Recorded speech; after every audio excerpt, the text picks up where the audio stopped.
ఓ తల్లి, నిన్ను ఒక మాట అడుగుతా. దేవుడు నీకు ఇచ్చిన కుమార్తెల కొరకు రోజుకొచ్చి ఎంతసేపు నువ్వు ప్రార్థన చేస్తున్నావు?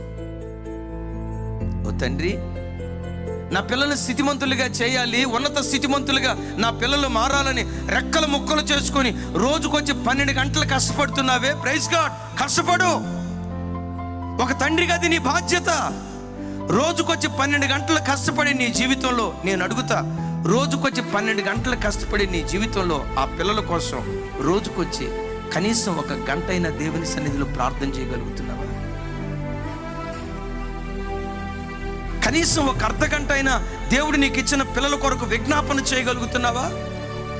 క్రైస్తవ సంఘమా, నీ పిల్లలకు నువ్వు ఆస్తిపాస్తులు ఇవ్వలేకపోయినా దేవుడు ఆశీర్వదించే కలది వారికి పంచిపెట్టు.